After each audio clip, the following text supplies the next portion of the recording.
I guess we're all here. May as well jump in, huh? Okay. So let's call the meeting to order. 6:30.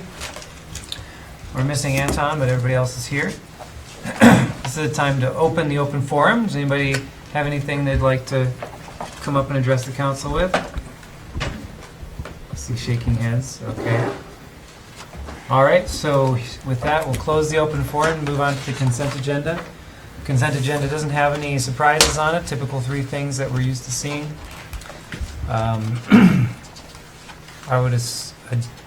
We had withdrawal of the first thing on the agenda, which is the Energy Innovation and Carbon Dividend Act from the PUC. That's being withdrawn, so I would assume we need to adjust that on the agenda.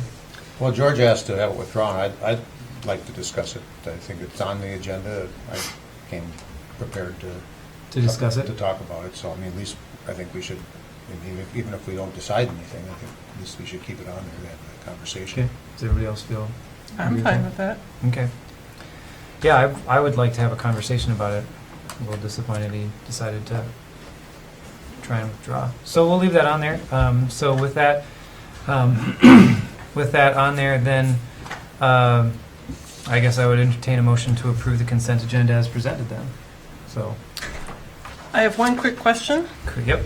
Kim, you did the minutes? Yeah. Okay.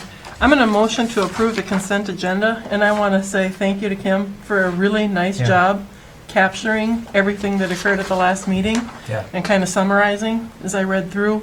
I think you really hit the nail on the head on everything. So, okay, thank you. Nice job. Good summaries, yeah. I'll second that. All right, motion and a second. Any further discussion? All in favor? Aye. Aye. Opposed? Carries. All right, so then we're going to move on to discussing the, here we go. What's the exact terminology here? It is the Energy Innovation and Carbon Dividend Act. So this is a piece of legislation that has been brought to the federal government, and we've received a couple of presentations from the Citizens Climate Lobby from PUC about what the carbon fee and dividend policy looks like and why that has been viewed as a proposed solution to help decarbonize our energy system. So my understanding for this is that the PUC has passed this resolution that says that they are in favor of the Energy Innovation and Carbon Dividend Act, and the request is that the council consider that as well. So in the handout, and I hope you guys had time to go over it, it talks about the different characteristics of this act and what it seeks to do. So I guess with that said, is there any discussion or any points where we would like to start discussion talking about this? Or I guess I have, Jay, you may know George isn't here to answer. The one question I kind of had regarding all of this is, I know that it's cities, counties, the whole state of California are in favor of it, according to this information here. But is there a timeline as to when they think this would begin, or is it just basically people are throwing their names to say, yes, we're in support of it, but we don't know when anything will take place? That's a really good question, and the best that I can figure out from the little that I've read on the Carbon Dividend Act itself is that right now they're in the education phase, anybody who's pushing for this is trying to show people that there's a different way, and that either by continuing to talk about it and have this other possibility gain enough momentum to then be viable on a national scale, sweet, then we'll go for that. Or on a statewide scale, then that's the opportunity for it to get promoted like that. Otherwise it's a situation where they're trying to trying to get the information out to people so that they have the ability to educate themselves on a different way of potentially doing our energy. That's my take on it. I don't know if, I mean, Well, other and my PUC. understanding is that the bill has been introduced, but that there hasn't been any action taken on it, and but it's kind of just sitting there. I don't know if it's waiting for committee hearings or what, the federal process. I mean, it's, Yeah. always a mystery as to how that moves through. But I think the idea of the resolution is to ask our congressional delegation to support the initiative and at least let them know that the city of Grand Marais is asking for their support with the adoption of this. So I don't know if there's a timeline, just because if it doesn't pass out of committee,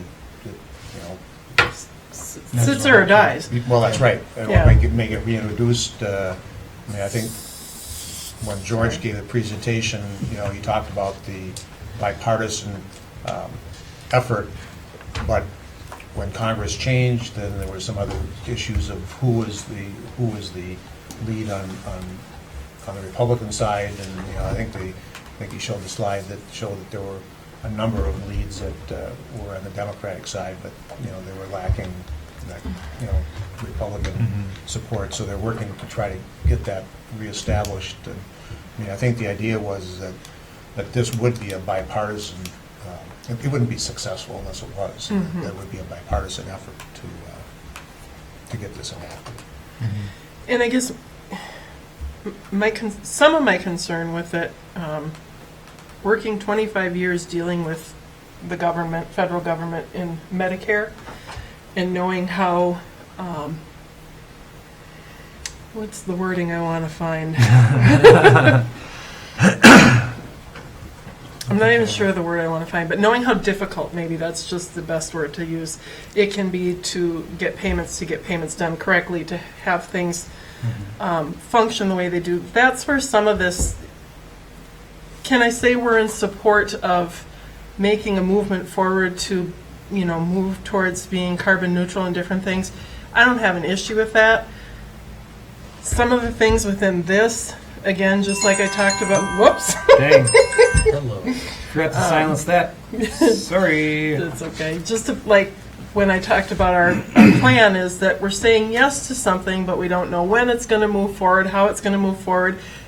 I get that it's a starting place, in a place to go from, but I just feel like it falls flat in some of the things it's asking for. Again, I understand it's a place to start, but some of the things that they're asking for, I have no faith that the federal government is going to be able to take this money and then get it out and get it to the right people or who it belongs to. Basically, it's kind of taking money out of one pocket and handing it off to someone else. So that's where I struggle with it. It's not that I am not in favor of it and don't recognize our issues. It's some of the ways we're looking to solve things really perplexes me. So. Oh, I totally agree with the perplexion feeling that. One of the things that I noticed in the previous presentation that we were given about how this would be implemented is that the implementation of it was through another, basically another organization that would be created to expressly for this. That would, they have a cap on the amount of the total fee that they collect that they can be used for administrative work, and I like those safeguards, having it be its own organization, so it doesn't have to put up with all of the other mumbo jumbo that happens on the federal level, and also having a cap put on the administrative costs, so that they knew that they had to be efficient instead of, if they were going to get their work done. So I hear what you're saying. It does kind of seem like this is, you're casting for something, but you're not even sure you're in the lake. But yeah, and You know, again, I would like to be the city that gets behind something and says, hey, we support something. I just don't know that this is what I'm in full favor of. And as you talk, I understand where you're saying they want to set up a different organization. Social Security and Medicare are set up differently too. What would have happened to those? So our Social Security is not set aside for when we retire to make sure that we get what we've put in. Yeah. They've borrowed from it. To me, it's another, which kind of is off the subject a bit of it, Again, I'm in favor of doing something. I'm just not sure that I'm in favor of this particular plan. Okay. And have had a couple people talk to me about it going, aren't we just taking money out of one pocket to put it into somebody else's pocket? And George has shared some really good information with me that he sent me and that I've read. I just don't know that I feel really strongly about moving this forward, and especially sometimes it's really hard for me to get behind something and say, yes, I support it, but it's just going to sit there and nothing's really going to happen with it. And I could say, yeah, sure, fine, I'll put my name behind it. 30 years from now, somebody's going to come back and read that and go, oh, here's the 5 people that said their names are on it, and gee, we're still sitting here with nothing happening.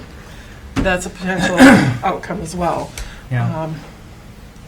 Well, the thing about this, it's an action to actually request that our congressional delegation really take action and get involved in this discussion, because obviously we're not going to drive the substance of that legislation.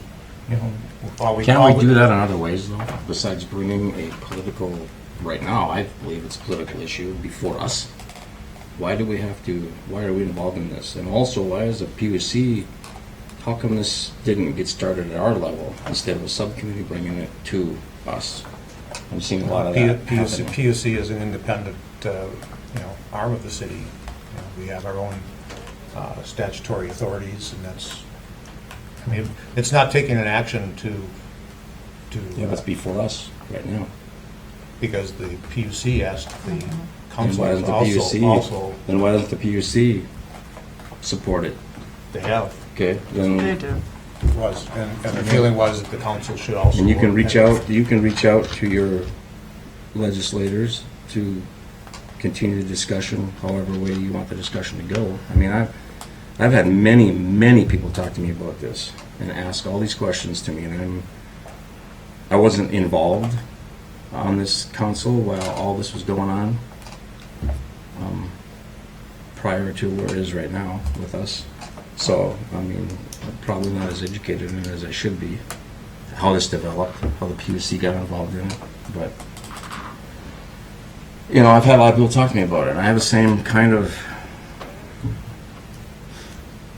feelings about it as Kelly does. It's a huge government thing. I mean, it's a process that has to get implemented and done right. I'm just wondering if, in trying to be effective in what we're doing, if maybe as a city council and a PUC, as you said, they were separate, if we choose that we reach out to our congressional delegates and reach out and tell them we are in support of, we've put a climate action plan into place, we're in support of these things, we are looking for ways to help, assist, encourage, whatever it may be, that might, to me, feels like it's more of a now action than maybe what this would be. And I could be off. Like I said, I'm in favor of doing something, but I want it to be something of substance, not just something that my dad used to tell me, if all your friends go jump off the break wall, are you going to go jump too? As a way to say, are you just going to do it because everybody else is doing it? I get it's for good. But again, my purpose is to be effective. Well, and I hear what you're saying, but I would counter to say that I don't think everybody's doing this. Not everybody is even considering something like this as far as a legitimate legislative opportunity. And Craig, you point out something that is a red flag that pops up for me too, is that, you know, you identify this as like, this is a huge governmental thing. Like, it's going to be a huge governmental undertaking to do this. And that's a red flag for me too.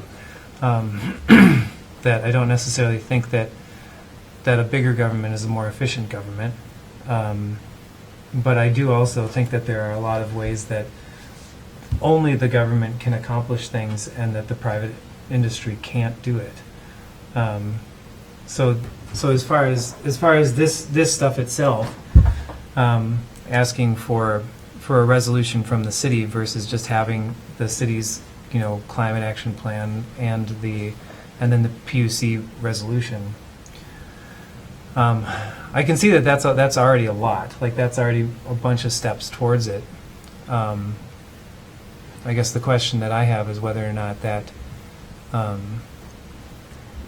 the steps that we've already made kind of preclude that this is a direction to go in. But then again, like you were saying before, is this the right direction to go in? This has been the leading opportunity that's been brought to us many times, meaning to me that this is a concept that a lot of people are putting a lot of energy behind and are waiting for it to come around and become a viable option.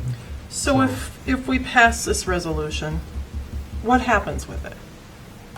It gets forwarded on to our legislators so that we can tell them, like, hey, more people, more communities in your area are getting behind this, and we want you to be an advocate for this on the state, federal level, that kind of a thing. Yeah, and I think the other thing that it does is if we have an opportunity to talk to our legislators, federal legislators, that we can say that the city has supported this legislation, and we would like to encourage your support for the same. I mean, independently, none of us can do that. I mean, we may have a personal opinion, but we can't collectively say that the city of Grand Marais has endorsed this resolution and asked for your support, which I think lends a lot more credibility to the conversation than just any of us personally having those conversations. And why isn't this a public vote? If I'm going to represent the city. We are representing the city. I know, but I'm just saying, how do you know that the majority of the people in the city is behind this? Well, all I I mean, can I'm do just is saying, I'm just. all I can do is say go from my personal experience of those that I've talked to. I mean, we just adopted a climate action plan. Yep, and that wasn't a public vote, and most of the people here lived in the county telling us how to decide city business. I mean, I think that's very critical. That's an that bothers me. issue that we all, as individual council members, have to decide how we vote on any particular issue. I agree with You know, that. we don't go out and poll the public or ask for the public's No, but the public polls us. referendum. They The do. public is They do. constantly polling us. And I think that's our job to kind of sort that out and understand. Well, there is a tool for this. I mean, like a referendum tool for, like, on elections. Like, that's something that the city has at its at its use. I mean, Not for some- something like this. No. As a matter of fact, not for most things. You really just don't make decisions based on referendums. Yeah, You have but other ways to try and discern the public's opinion about things when you want to. things like on Which we did. bond issues and things like that, we have a requirement in some cases to do that. But for most things, that we have the responsibility to take that action as elected officials. That's right. You know, and I hear what you're saying, Craig, because I kind of thought about the people that contacted me. Some were just county, some were city. But I can't throw out what the people within the county say. Because Well, I there's don't some, either. there's I'm good just saying points and that. there's bad, there's good points to be made and there's, I guess, negative points or however. I like to hear all the information and then I have to decide what to do with it and make my vote. And again, I want to be effective in what we do. I don't know if this is effective, and some of the things of it, I have very little faith in. And that comes again, from experience in finance with numbers and with government.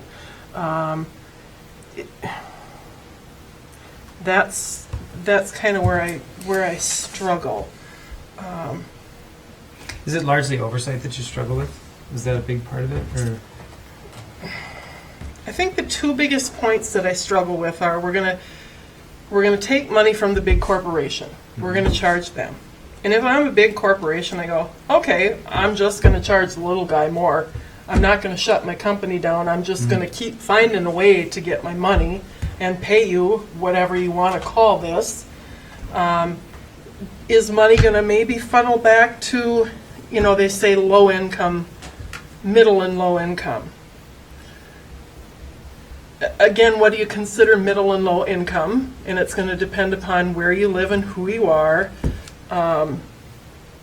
It's not going to benefit everybody. And then you're right with the government being responsible to turn those funds back out. Might go okay for a while. For a fee? And I'm going to say, The I government's look gonna back try. at what we've done to Social Security and to Medicare as federal government programs, and know that eventually, is this a way that we're funding something totally different, that it doesn't even then become about what it should be. And at that level, I can't control it. We as 5 counselors can't control it. Just grab it by the neck and. And after a conversation 2 weeks ago when we went through everything with the climate action and I walked away and I really was happy with how things went that night, as far as that we had a good conversation, a respectful conversation. We all have varying opinions and thoughts. I thought that we all were very respectful to each other for that. And the bottom thing I walked away with was, you know what? Everybody in this room and throughout wants this to be the best possible city it can be. We just have various ways that we want to get there, or how we believe in it. And that's what we have to figure out and work at together. And I know that that's kind of what this is saying is, hey, we need to do some things. I just don't know if at this federal level, how much this city can accomplish. I don't know. I really struggled How big of a with. push we put on it? Or Well, 1,200 people. well, we're going to sign off on it. It's going to get sent out, and that's that. So in a way, I could go, oh, fine, put my name on it and be done with it. But for me, I know that I need to stand behind something and understand it, and feel like I can support something, and I struggle with that. Yeah, I mean, I think So- the reason why I wanted to keep it on the agenda was to have just this conversation. Yep. I mean, I didn't feel like taking it off the agenda was fair to us, because it's already on here. And, Right. I don't think we so we spend time paying attention, But we all know. looking at this stuff beforehand. and I'm not necessarily ready to make a motion to act on this. I mean, I hear the conversation that's going on here. I mean, if there's another mechanism to get our legislators to understand the importance that we placed on reducing carbon emissions, it might not be to endorse this act, but it might be to say something different than that, but get the point across that we think it's important that they act and put together a plan that's effective. And I think the idea of this is that it would be an effective tool. But we can debate whether that. Right. I think we all have our questions about how the federal government works and Right. whether they can be effective doing a lot of different things. This seems to be a big task and with a lot of money involved, and would they be effective at? I mean, one of the things that we could do as a council is we could, we could have me as like a spokesperson send a letter to all of our legislators and just summarize the things that we've done, like the things that we've accomplished, passed the climate action plan, the PUC did this resolution, blah blah blah blah blah. We would hope that you would take this as the direction that our community is looking to go in, and then just have that be kind of like a reminder to them of being like, hey, we're like, there's movement happening here on this in one way, and we would like you to pay attention to that, or at least see it.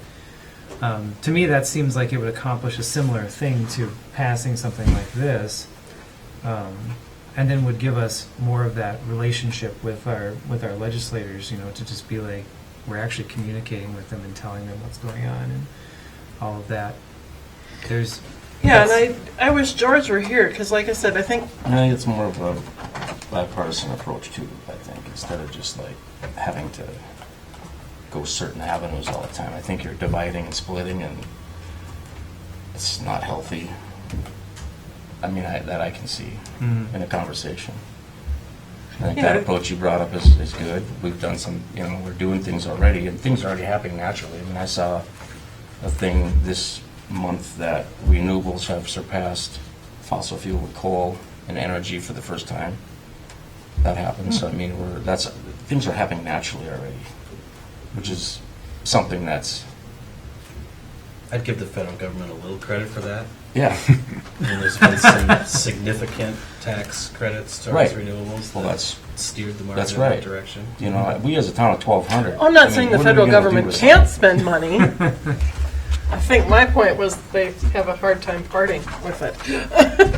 I don't know. I just think there's Different ways to do it. Yeah. Yeah. Well, I mean, we That's can why it's good certainly to talk about it. That's Yeah. I'm glad we're talking about it. Yeah, I agree. wish George hadn't have left, because again, I don't think it always has to be just one way. Are there other ways, and how can we do it that, again, it's more effective and more meaningful? And I would like to hear his thoughts on that. Well, in this particular act may, who knows, get amended, changed, and modified in lots of different Sure ways will, yeah. before Yeah. it ever gets completed. And, I think the point that we're trying, at least I think that the PUC was trying to make, was that this is a good initiative to get bipartisan discussion going to solve this problem. And at one point, there was bipartisan support for it, and that's kind of gone away. And so the idea was to maybe get that back on track to generate the bipartisan support that might be necessary to have. There's still bipartisan support for it in the House, particularly the Republicans in Florida. No coincidence they're supporting it.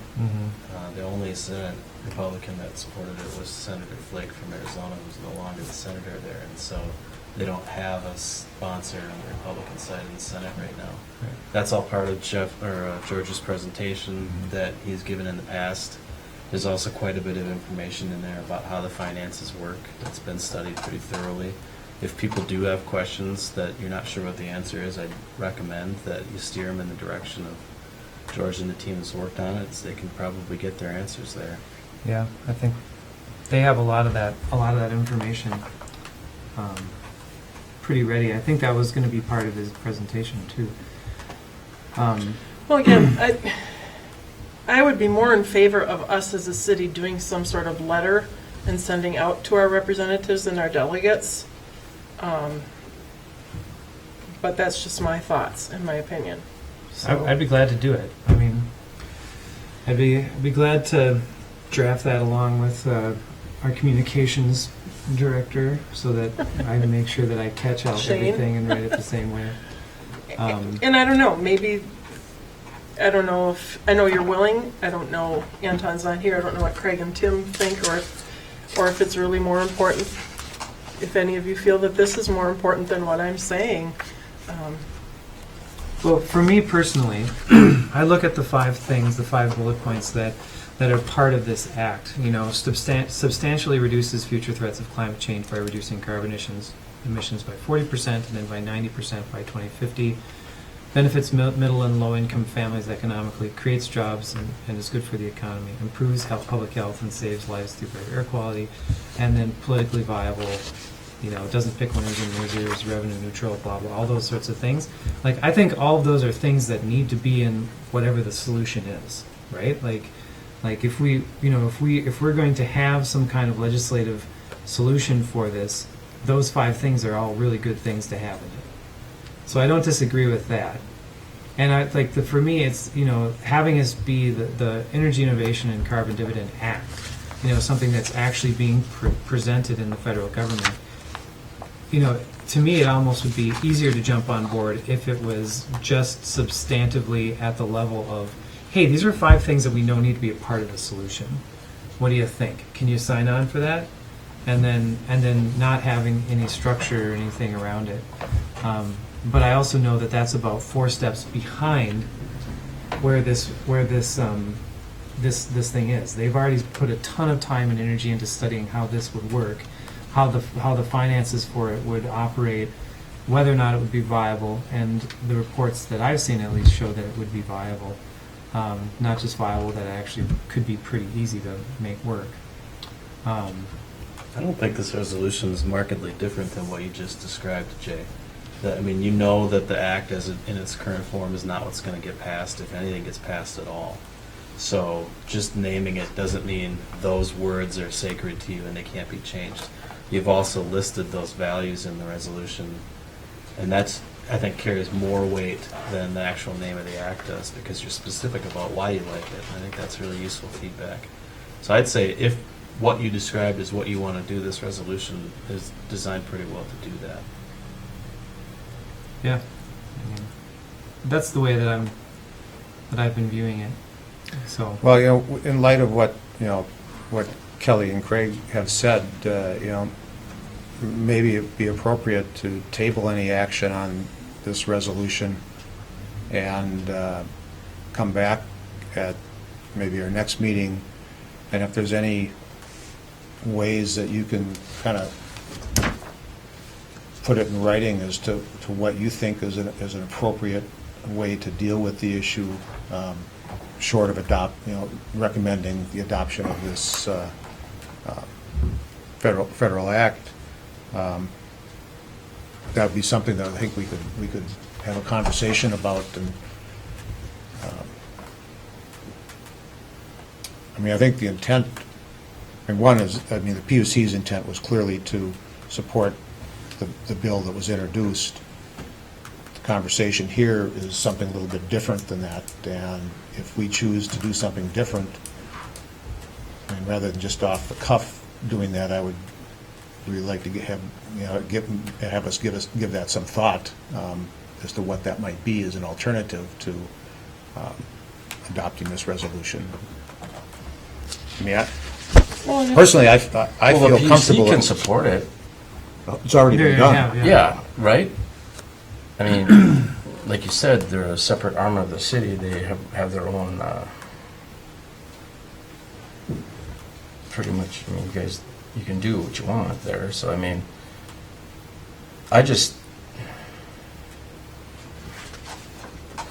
have an issue with the person who's going to present this, get up and walk out of here because he knows before anything even is discussed that he might be on the losing end of this thing, and so he wants it off the agenda and walks out the door. I have a problem with that. yeah, Okay? But this isn't about George. No, but it's about a vote. Okay? So he's waiting for the other person to be here because he already has in his mind how this is going to go down. I'd rather try to avoid that scenario right now, knowing what's going on, and have some type of letter that the mayor has suggested that we do. We're voting on a resolution, and I don't have a lot of problems with this other than I find it very difficult to have such a big thing like this sitting in front of me, and there is absolutely no negative effects on here of any type. Other countries are doing this right now, and are there any negative effects? Have we seen any negative effects? This is a large-scale thing to a little town of 1,200 people. So I'm just trying to figure out a different way to go about this. To let our legislators know where we stand. What we did at our last meeting. Well, based on Tim's comment, here's what I wrote down. Add this to the next meeting agenda. Include a draft of a letter from Jay about kind of the way he talked about what he'd be willing to do. Mm-hmm. And also, if anyone else has other ideas of how we might approach this, and go back to George and the team that's been working on this and ask them for some alternatives, and put that on your agenda next meeting. I think that works for me. Does that work for all of you? And then that gives all of us a little bit more time to think about what the potential ways that our community could address it and or should address it, whether that be the Energy Innovation and Carbon Dividend Act or some other thing. What does everybody think? That's fine with me. I mean, I think that at least allows us to maybe solidify our thoughts and put it in writing before we act on it. Yeah, and I mean, it's interesting to come back and read this as we're talking and discussing, because my brain is focused on it. It does talk about in here, that we establish a border, not we, but federal government establishes a border adjustment system of tariffs and rebates to protect American businesses and incentivizes other countries to implement similar carbon pricing policies. As Craig was talking about. So yeah, I'm fine with that. Greg, does that sound like a decent way to go on this?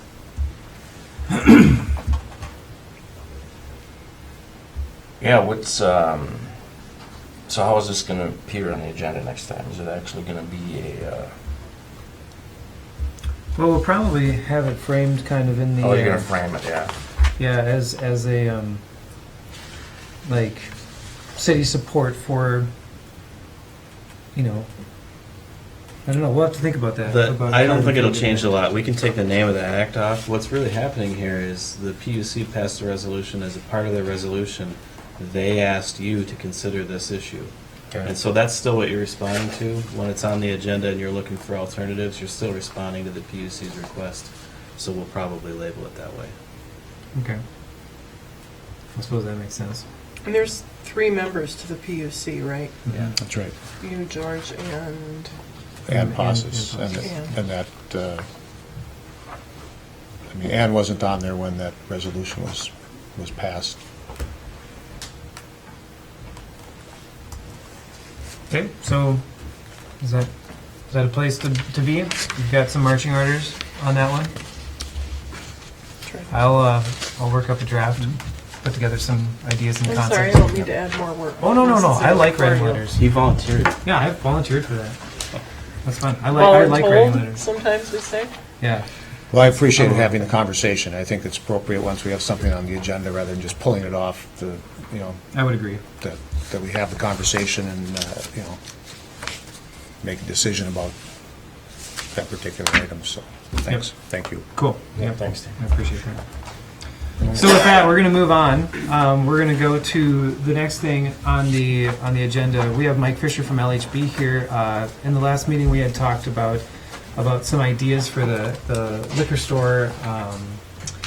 Trying to gather some more information about what that could look like, and we're really glad that you came up to help us wander through this a little bit and give us some information and all that. So with that said, I'll turn it over to you because I know you've got a presentation. Well, thank you for allowing me to be here, and I really appreciate the invitation. Oh, Would switch Patrick over. do his magic here? I like that. Yeah. Yeah. Wow. Oh, yeah. It's gonna be. That's on our way to the That's liquor not store? what- I was gonna say, the liquor That's where we're gonna store. put it. Yeah. The liquor store is right over here off Yeah. the screen. It's in that second So we're row. running to the liquor store. Shake. I think that would increase our revenue. Yeah, totally. Technology, yeah. We had this locked and loaded earlier. You know that. Always.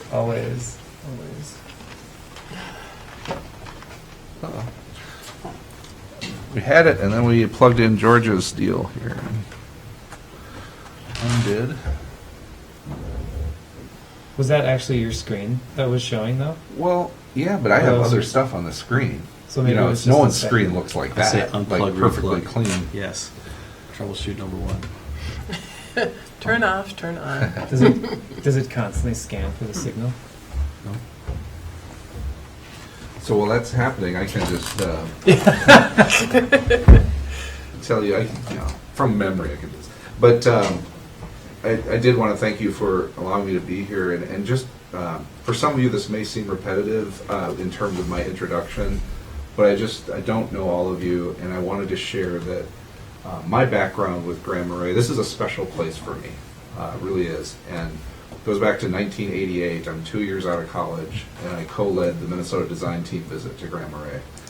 And it was transformative for me, and I hope it helped the city in some way. I remember in that trip, that was back when there was the gas station right down by the water, and we made these suggestions about how you might rethink that, and you've done so many amazing things here. But for me, it was on the Sunday of that visit. I had never been on the North Shore. I'm from North Dakota originally, so it was just like a jaw-dropping kind of experience. And at the end of the visit, and I've got this photo that would be up right now, that I went out to the artist point, and I'm standing there looking back at the city, and I just said, I have... Is that a USB port? Or... Well, this is a USB port right here. Oh, can I? Absolutely. I'm just going to put it on that other laptop. See if that works. Plan B. Yeah, it was almost too slick before.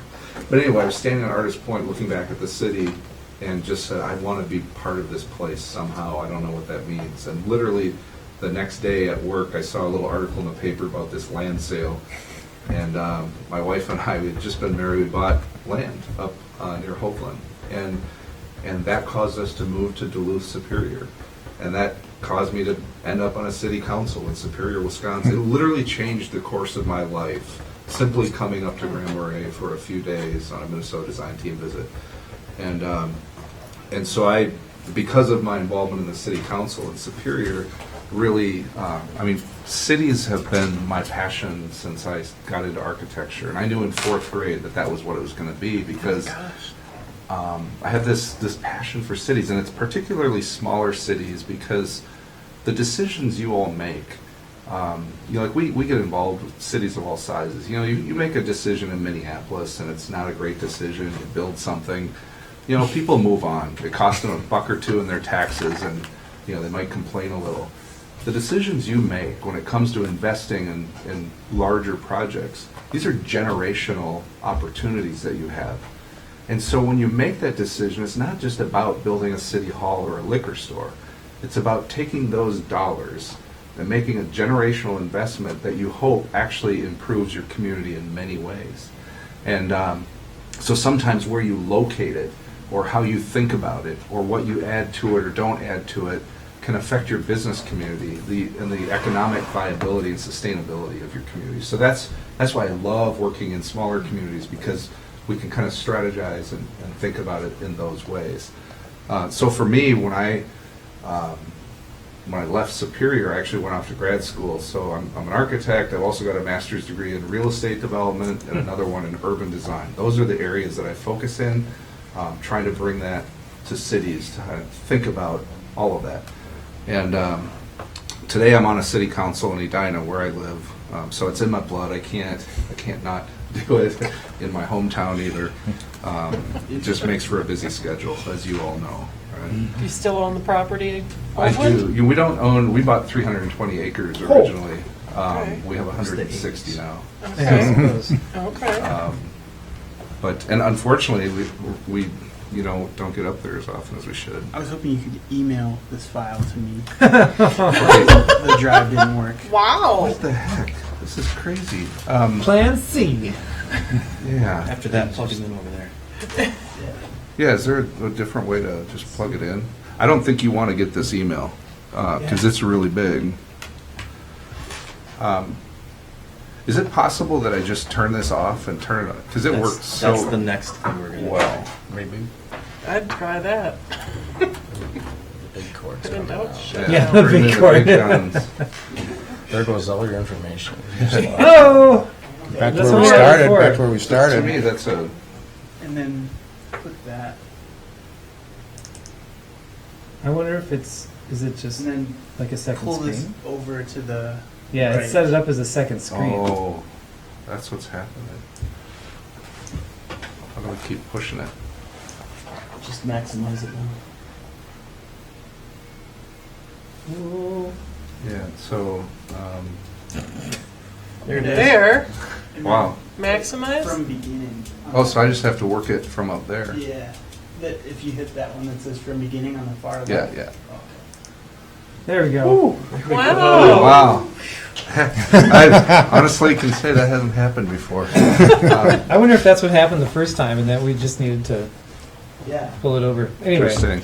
You know, So that's a anyway, view I've never seen. With so all this the is aerial actually a photos. drone view. So I should say that we're so from 1988 till now, I've had the pleasure of actually working in the area periodically, and we were involved in your public works facility. So thank you for allowing us to do that. And we're currently working with North House on their master plan and thinking about their future, which is just an amazing thing, you know, to be working on. I just love it. You know, so I kind of talked about the background and what I do and what I specialize in. But, you know, you had a reasonable question at, I think it was a council meeting or two ago. If we talk to LHB, what do they know about municipal liquor stores? Is this really something they have any knowledge of? So what I'd like to do is spend as short a time as possible just to show you a broad range of experience that we have. And then I want to just talk about how we would look at this in terms of the analysis of how you would make decisions about a city hall, liquor store, whatever. Yes, we've done municipal liquor stores. We've done the one in Hinckley, Silver Bay, and Moose Lake. Okay. Now, not yesterday. Some of them are older than others. Some were, and they're not all like start from scratch. You know, it's like any adventure. Some might have been remodeled. Some might have been new. Some were. I think Hinckley was. It was a previous business, and they came in and made that the municipal liquor store. The interior designer that did all these is still with LHB in her Duluth office. I've talked to her. She's the one that, you know, I wasn't involved in any one of them. So, you know, you talk to your team members that were and learn a little bit that way. In terms of my own personal experience with municipal liquor stores, actually as an elected official. So I live in Edina. We have 3 liquor stores. We are the only place you can buy alcohol. And we've gone through an incredible experience the last 3 years. We were the most profitable municipal liquor store operation in the state of Minnesota by far. And then Total Wine moved in strategically on the border of our community. They were very strategic about it. And our profits were cut in half overnight. And so when you're relying on that for your parks and for these other things, that's kind of a traumatic experience. And we have officially rebounded back to the point where we were through incredible management. You know, our manager of those stores, but it's taken, it caused us to go from a municipal thinking to a real market, competitive, down and dirty, how are we going to do this thinking. So it was a whole different kind of manager that we brought in that just wasn't a, you know, he was from, I don't even think he was from the liquor business. He just knew how to, you know, manage a retail operation. So it's been a learning process for us. I've actually learned a ton just being, you know, getting those reports and talking about what works and what doesn't work. Believe it or not, Edina Liquor actually offers free delivery to our residents. And they're just going nuts for it. I just want to drive Crazy. them. But that's a whole other story. So beyond municipal liquor stores, I'm just going to run through some slides really quick. We've got into a niche for doing Whole Foods, for doing co-ops, for doing that kind of stuff all over the state, really. Places in Minneapolis where, you know, multiple languages are being spoken, so you're trying to design these places for all people. And here's another one in Minneapolis. Natural Harvest. We do them in old buildings where you're adding new pieces on. You know, they come fun. And here's Whole Foods in Duluth where we got solar panels, so we're trying to be, you know, sustainable, of course, in all of these things. Kind of retail in St. Louis Park. So that's, you know, a swath of examples of, and we've got many, many more. But I just wanted to show you that, you know, we certainly work in that space. But we also have done city halls and libraries and mixed use. This is Norwood Young America, where we work. They really, their EDA, the county's EDA, essentially was the developer, and so we worked together. The city needed a city hall. They needed a library. This area, it's two towns that kind of formed one, so they had two little downtowns, and this one was absolutely dying. And so we thought this is the location to build this, to kind of revitalize the businesses that are over on the side of the street where I'm taking this picture from. And they needed senior housing. And so they kind of combined it all. And I guess there's actually a sheriff's office in the building as well. So, it's for that place and for that, it made sense. And it's been pretty successful. Wayzata, we designed this. This is a 10-year project that went through the recession to take a 14-acre site that was an old failing shopping mall that was built on a swamp and turning that into 14-acre downtown type development. And it was an amazing process to take the community through. Did you mention this one because it's built on a swamp? Is that why you... Yeah, well, actually, what was interesting about it is in the mall, they had a boat under the mall because the soils had settled so much that you could literally take a boat ride under the building. And that's how you... And we had photos showing 5.5 feet of asphalt. They just kept pouring more asphalt when it would sink, which of course made it heavier so it would sink more. Wasn't a great environmental solution. What's wonderful about this is we took lemons and made lemonade. So because of the soils, we have 1,500 piles going down 160 some feet. But it was the first application in the state of Minnesota where we were allowed to take structural piles and do geothermal. Oh, and, interesting. We can take 100-year storm and it's stored under this site. And filtered and cleaned, so the water leaving the site is cleaner than the water in Lake Minnetonka that's flowing into. So you take these situations and try to turn them into real positives, and certainly this was one of them. This has 100,000 square feet of retail on those first floors because we replaced a 100,000 square foot mall. We just put it into a form that people would enjoy walking and living and all of that. This is in Duluth, Kenwood Village. It's housing on top of retail. It's a newer project. This isn't the scale that you're going to see in Grand Marais, but I should mention we've designed over 12,000 units of housing. Our leader of our housing studio is probably the most respected housing designer in Minnesota. And I just want to show, rather than show a bazillion examples of housing, I'm showing some that are more Grand Marais scale. And that they're multifamily and they're affordable, at least in the places they were built. This is an example where you take 2 single-family lots and put 6 units into what we call a little bungalow court.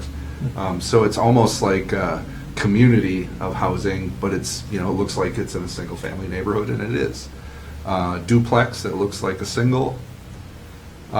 Those are 6 apartment units in what we call our big houses. So you drive down the street in Minneapolis, you swear that's a big house. Doesn't look like an apartment building, but it truly is multifamily housing. And then, of course, these are all affordable. These are, townhomes. And this is Duluth, Harbor Highlands. It's an entire affordable housing community up on the hill. And just sort of, it's the architectural vocabulary. So I just wanted to throw that out there that when we talk about all this stuff, we have studios that's what they do. So now I want to focus just on what you're focusing. And does anyone have any questions about our experience? We kind of do all these different types of things. Because I'm going to veer into how do we analyze if we were working with you to kind of look at what to do for a city hall and a liquor store. You starting with the site that you started with on your RFP here, and understanding that that you have goals that you're trying to achieve with whatever you build. And I think that's really important. I loved your conversation and how you all recognize that.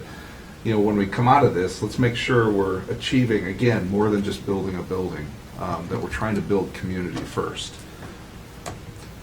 So Mike Lamb is an urban designer that works with me, and he's really good. The first thing he does, he goes in and does this basic analysis. So, he'll look at, in this case, Grand Marais, and he's like, okay, well, there's the sites that we've already talked about, or you've talked about. You've got the sites out in front of your public works on the highway. You've got this site that we're talking about here downtown, but then you identify these sort of underutilized, or, you know, you kind of put question marks on what are other opportunities. You always ask the question, just because we own this one, is it the right site? And because there are always ways that you could trade, flip, you know, exchange, do whatever, and get the right site. And so this is just him just saying here things he observed, and he asked the question, what's going on here? And obviously, you know, that's your site, and not that we would suggest this kind of use there, but it's just part of the process, right? You're just looking at what's the palette look like. So And that then- would illustrate, that previous one would then illustrate that there aren't a ton of opportunities. Like, there aren't a ton of options, but there are some things that would be interesting to look at. Yeah, yeah, and you know, if we were, you know, to start working with you, we would dig in at a deeper level and really, but just at a quick observational level. These are kind of the things that are the low-hanging fruit in terms of sites, right? We also look at, you know, right away, you're familiar with the Opportunity Zones program, which kind of brings new, you know, kind of tax benefits to developers. So when you're thinking about, if you get in a situation where you want a developer to come in and they need to have all kinds of opportunities to actually make money, or they're not going to come up and do this. And you know, the whole thing about, I know you were, you know, talking about that you got one developer to come and visit with you, and probably it was disappointing that there weren't more. And the fact is, the development community right now is so busy. They have so much work. They don't have to work very hard to go get the next project. So they truly are going after the lowest hanging fruit. And so you have to kind of lay it out there for them even more than just an RFP. You really do. And so then it comes down to thinking about going and getting a partner if that's what you chose to do. And so there's a whole discussion and strategy there about what you do, how you do it. We work with, you know, many developers on the housing stuff, on, you know, every one of those projects I showed you had a developer. So it's a matter of identifying the one that's the right fit and going to them and saying, here's what we're thinking. But you're not at that stage quite yet. I mean, you put out something to them that was sort of a call for interest. And I'd say you learned that because they're busy on other things, there wasn't enough interest. So you either can go and just build your city hall and liquor store, or if there are other elements or whatever you decide, then we can talk about, you know, what kind of partner do you need to make that happen. And, you know, giving the example of Norwood Young America, the reason I threw that one up there is in that case, it was the county EDA that was the partner that got it built. That may not make sense here. And there may be, you know, 10 other ways to do it, but those are just sort of the discussions you have as you look at the ultimate project. So that's why we look at things like, is there opportunity zone opportunity, you know, for tools for if you're bringing in developers. In this case, the opportunity zone is a little bit outside of the downtown area. Right.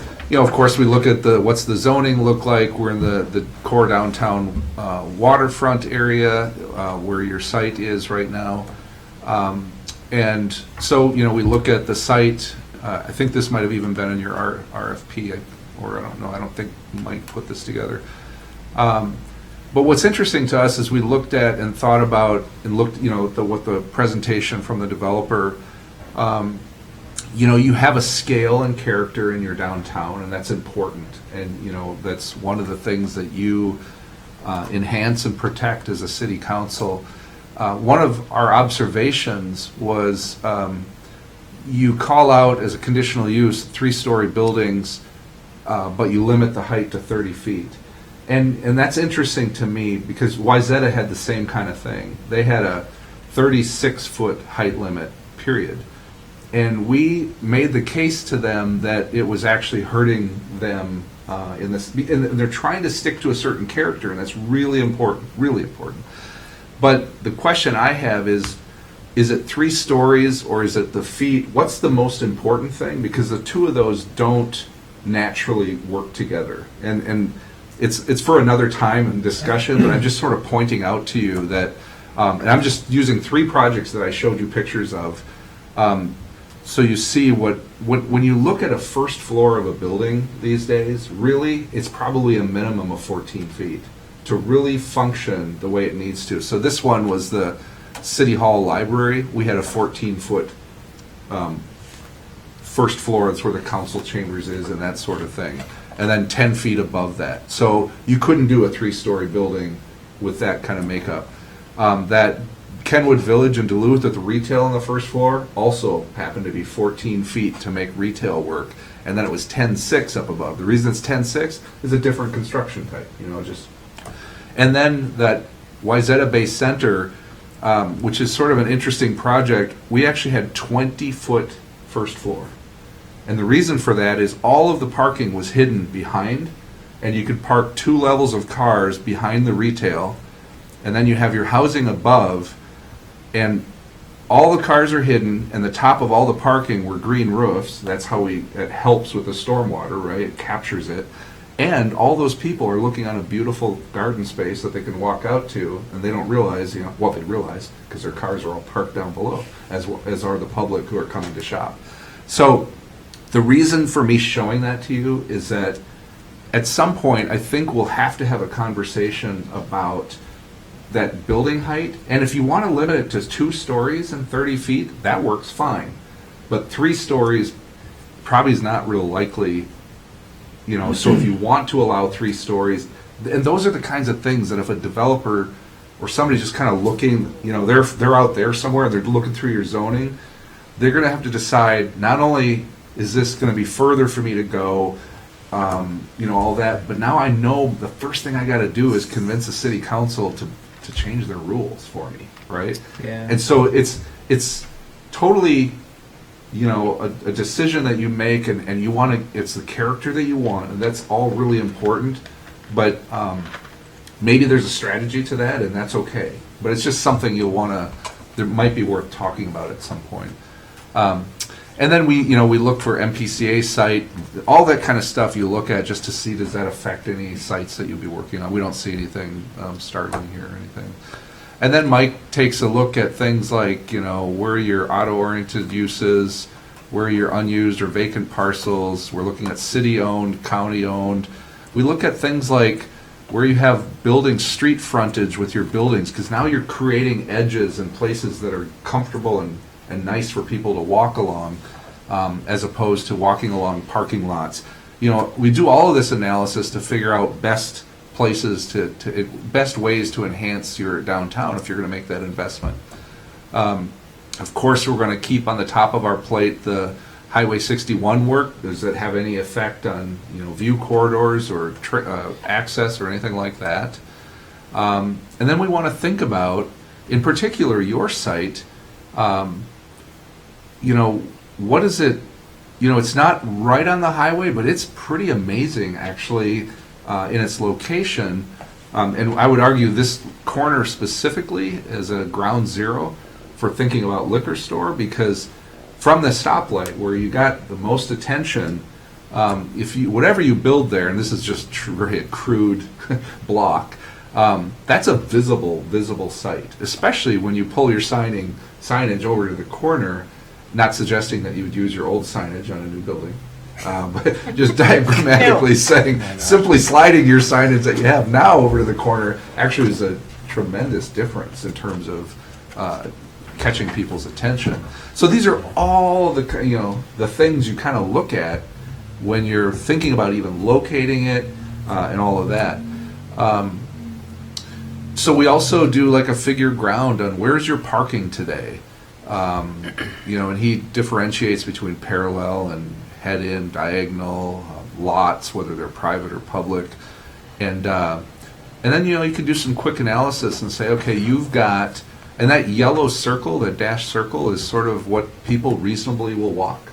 Okay, and again, I'm going to be very careful. We're not suggesting that we should be parking up in the neighborhoods and walking down, but it shows that when you have a pleasant environment, and I consider Grand Marais an extremely pleasant environment for people to want to walk in, they'll walk quite a ways happily. And part of and so what he calculated here, now keep in mind this is very crude off of aerial photos. This is we would dig into this if we were working on this. Just on street, in those colored streets, 280 parking spaces with another 311 inside that dashed red line. So that's, that's about 600 spaces in that kind of parking shed, if you will. So it doesn't include down towards the Artist Point. So it's actually, that's not bad. When you look at the square footage of retail, whatever, I know there are times where it feels like you don't have enough, but I'm not sure that's a capacity issue as much as a managing those kind of events and times issue. I mean, there are different ways you do that. Because the one thing you don't want to do is build so much hard surface parking that it actually takes away from the pedestrian experience. And those are the things you try to balance in the whole deal. But that's all the stuff you got to look at when you're doing a project, especially a project where you're investing public money to do these kind of improvements, because this is your opportunity to enhance the character of the downtown. And then the other thing, now we're dialing right into the liquor store piece of this. And the reason I focus more on the liquor store is the city hall is pretty simple, really. You're going to have X amount of spaces that you need, and you're going to discuss about what this space means and how you would use it in multiple times and purposes, or you want it to be a single purpose just for a council meeting. And then you could ask Mike was like, oh man, if you did a multi-story building and put your chambers on the upper floor, you could use that space as a rentable space. You could go out on a roof deck and you got views, and so you could use it so much beyond a council meeting. I'm like, I don't know if they have any interest in that at all. But those are the kinds of questions you got to ask, right? Again, if you're making the investment, and then what does that do? Does that help your business community, or does it potentially compete with it? All questions you got to work through. I want to focus here on. So we just took the 3 municipal liquor store projects that we've done, and I just asked Kiri, who worked on all of them, it's like, break out the square footage, and I'm just curious, what's the ratio of, now by the way, all of these had an actual, they had the little bar in it, so a big chunk of these buildings was people sitting and ordering a drink and sitting there and enjoying it. So it's the Muni, right? And Wayzata has a Muni as well. But I'm trying to just break out the retail and the storage and support spaces. And the other thing I did, and so these are just, they are what they are. And I would argue that if you think about Grand Marais as being where you're located, you're sort of at what I would call the end of the supply chain. So it's more expensive to get your inventory up to you than it might be to get to Hinckley. So I would argue that probably means the storage, your inventory space, is more important than it is in a Twin Cities location, because then you can buy more at one time, get better pricing, you have a place to keep it, so you can manage that better. So your needs are a little different than others. So we reach out, so I called Scott Neal, who's a manager in Edina, city manager, not the liquor store manager, and I said, Scott, tell me who are the experts we go to when we have questions about that. And he said, well, I wouldn't move a store, add on to a store, or shrink a store, do anything major to a store without talking to Jim McComb. So Jim is somebody I know. He's a market analyst, usually for commercial and retail type things. We called him, and sure enough, yeah, he's worked with Two Harbors and other municipal liquor operations and just helps advise things like, because to me, and he's the one that actually talked about the supply chain thing, and I'm like, oh, that's a good point. He said the biggest thing is your staffing, right? So you can build all kinds of store, but if you only have one person there to operate a cash register, your capacity is kind of set there. And it's interesting when I walk in your store, you can see the the many pinch points, but the entrance and the cash register are 5 feet apart, and so you got people buying and people trying to get in, and those are all things that you obviously would do differently when you have more space and take the space. But you think about opportunities for sales and for so there's a point where we all know you need more space, right? That's just intuitively. We could all figure that out without asking anybody's help. Mm-hmm. But what you don't want to do is go beyond the point where the space isn't helping you anymore. Mm-hmm. So like, these municipal liquor stores now, like in Edina, we're doing, taste testings. We're doing with wine, then we're doing craft beers, and people come in and it's a little event. Think about that, like on Fisherman's Picnic Weekend. If you had a liquor store that had enough space to actually advertise, we're doing some testings of North Shore beers, and people come in, now you're driving sales of the people that are walking around here anyway. Though I'm not sure that's a big issue for you. I'm standing there for like 15 minutes tonight. It's a Wednesday night, and it was unbelievable, the flow of traffic. And when my wife and I come up here, we usually stay over at like the Best Western, and we go out to eat or whatever, but then the last thing we do is we walk to the liquor store, get the bottle of wine, go back to the hotel. And so this site you have here is pretty amazing that way as well. The other thing, like in Edina, we make sure we want our liquor stores to be ideally next, almost touching our grocery stores, right? Because that's the natural grocery liquor. And even your site here, if you think about it, is pretty well positioned with at least 2 of your grocery stores. Do you have more? You have more than 2, don't you?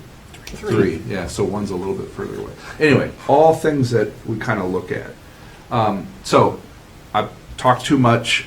I just wanted you to understand how we would think about it, how we would, how we would go about, analyzing and helping you make decisions on these type things. So, you can take any questions you have.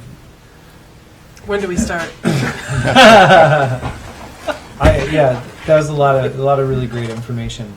It was, yeah.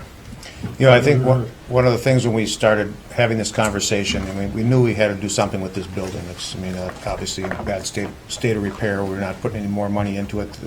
That we don't have to. The liquor store is such an important asset financially to the city. Buys down our tax levy, and it's really an important way to make sure that we have some resources that can do that. But I think, the forward thinking is that, if we did something with this space, we really wanted to make sure that it was going to be something that would be, a real driver in the downtown area for the kind of the economic, activity that's going on down here.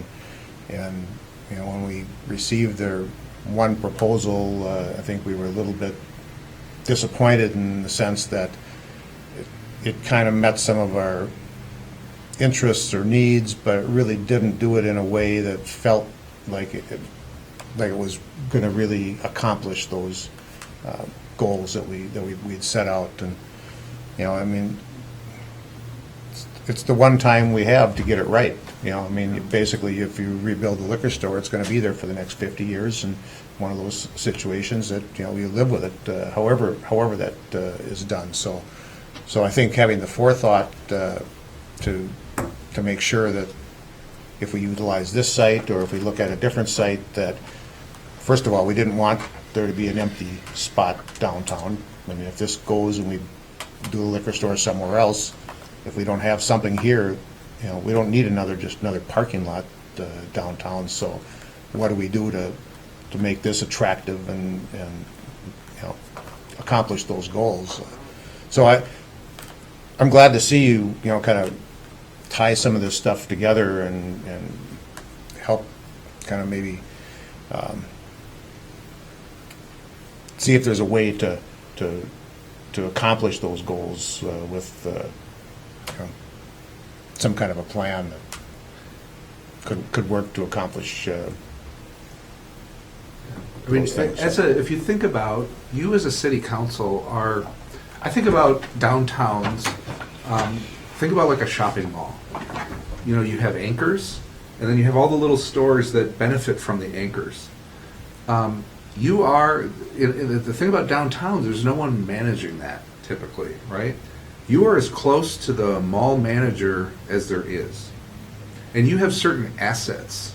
And some are downtown and some aren't downtown. But so how you manage those assets is going to affect those other retailers, those other business owners. So everything you can do when you're spending the public's money to do, to meet the mission of your city, every person you can drive by or literally get to walk by other businesses is a really good thing. Mm-hmm. And sometimes that applies in a downtown, sometimes it doesn't. But So there are all these kind of strategies that you have to think about, but yet at the same time, you have to be really wise with, getting the size right and everything, because again, at that break point, once you're big enough to accomplish all the things you want to accomplish, every square foot you make bigger than that, you're heating and cooling and spending money on that you could have spent somewhere else. And so there are lots of things to think about and to study and to do. And the one thing, as I listen to all of you talk about it, I know you've been dealing with, an insufficient kind of building for a long time, and you want to make progress, you want to get it done. And I'm wholeheartedly in agreement with that, but not at the expense of getting it right. And so my only caution going in, however you decide to go, is the fact that you're saying, let's do this, is great, but don't put an artificial, too quick of a timeline on finish. In other words, do planning, get it right. I'm not talking about years of planning, but don't say we got to be out of here by this date or You know how else. government works, though, unless you put some kind of a No, timeline on it. absolutely. It goes out I hear and you. out, and I- 5 years from now, we'll still be talking about it. Well, Yeah. I think I've been on the council 18 years. We started talking about this 18 years ago, and, I also think that this is an opportunity. Wow, with all you presented, I'm blown away, Mike. My mind is spinning. But I think it's an opportunity. I think the liquor store needs to be here. I think the anchor tenant of the mall is that liquor store. But what else do we need? What else can come in here? City Hall could move, whether it moves upstairs, whether it moves off-site. What else is going to attract people? Because I think it would be a nice footprint into kind of revitalizing our city a bit. I hear a lot from the young people. I have nothing to come home to. There's outdoors. Everybody loves the outdoors that's here. But people are struggling trying to find, I got to drive to Duluth to do this. There's only one dentist in town. There's only this. So it makes me think about what else might be available to people as we do this, and then kind of set the pace. People said the downtown's really looking kind of shabby. And I think this is an opportunity for us to say, here's kind of what we'd like to see or where we'd like to go. I don't want to get rid of the historical, which I'm looking at across the street here in Mr. Bali's building, but how do we mesh some of these things together to make it feel that it works for all generations, I guess would be my wording. Yeah, and I think, part of, I didn't talk much about this, but part of it also is when you look at how you're going to develop something or where you're going to develop it, and of course the parking is an issue, but it struck me as if you look at the parking around this building right now, I've never quite seen proportions like this, where you have one row of parking and then like this humongous, so, and I saw that just walking around downtown, I see that everywhere. You got more asphalt, your proportion of cars to asphalt is way off, right? So you have a ton of space for parking, it's just not, it's not configured, configured, right? And so when you have control of certain sites, I think, so as an example, the amount of building here could actually increase and you wouldn't lose one parking spot. Right. Well, that's pretty amazing, right? So, but then you also think about, well, if we just build everything at one level, we're in the most beautiful place you can imagine. So do we want to fill up the ground with a bunch of building?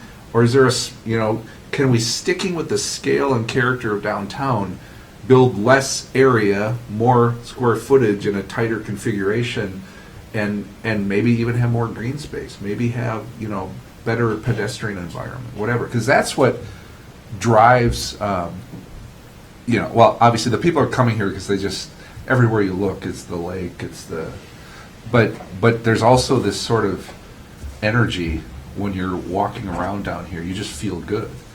And I think sometimes, when you've lived here long enough, you sometimes even forget that, that the people that have, like if it, from my home to here is, say it's 5 hours,